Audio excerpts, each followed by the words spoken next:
All right, let's just look at a quick example of what happens is when you start at zero, but you make a new purchase of $20 every month and you never, you only pay the minimum payment.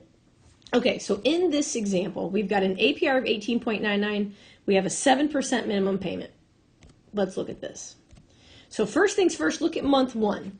We started with nothing, so there was no finance charge, but you did put $20. So your ending balance was $20, and if we would take 20 times 0.07, we get a minimum payment of $1.40. Now, if your balance was 20 and you paid $1.40, that's how we get $18.60. All right, so let's go through and let's look at month two. Now that we have a balance of $18.60, we have to pay a finance charge. So I take my APR and I divide it by 12. Multiply by $18.60, and my finance charge is 29 cents. That's not too bad, right? I got 29 cents in my pocket right now. And then I've made a purchase of $20. So when I want to find my new balance, I have to add all three of these pieces together. My beginning balance, my finance charge, and my new purchases. So my new balance is $38.89. Okay, let's take that $38.89 and multiply that by 7%. So now my minimum payment is $272.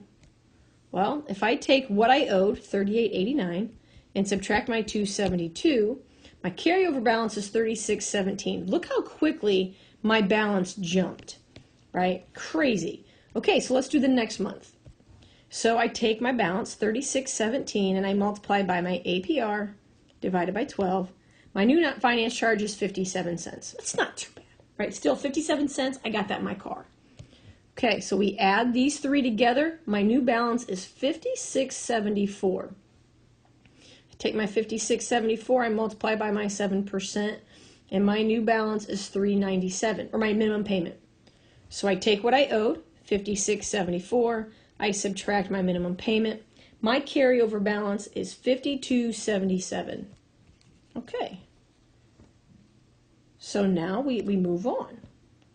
I say, okay, I take my $52.77 and I multiply by my APR divided by 12. I'm up to 84 cents in a finance charge. You might say, that's still under $1. Yeah, but you're giving away. Even though this is not much money, you're giving it away. So we add these together. My new balance is $73.61. So I take my $73.61, oops, forgot my decimal point, multiply by 7.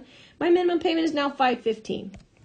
So if I take what I owed, subtract $515, my carryover balance is now $68.46. You will notice in this example, it's not getting any smaller. Your bill continues to get bigger as you go because you're only making a minimum payment. Your finance charge is getting bigger. You're still putting $20 a month on that.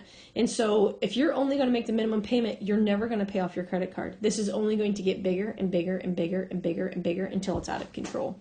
So you want to make sure that your minimum payment is at least covering, your finance charge and your new purchase. That way you can bring down your balance and hopefully then it doesn't ever get out of control.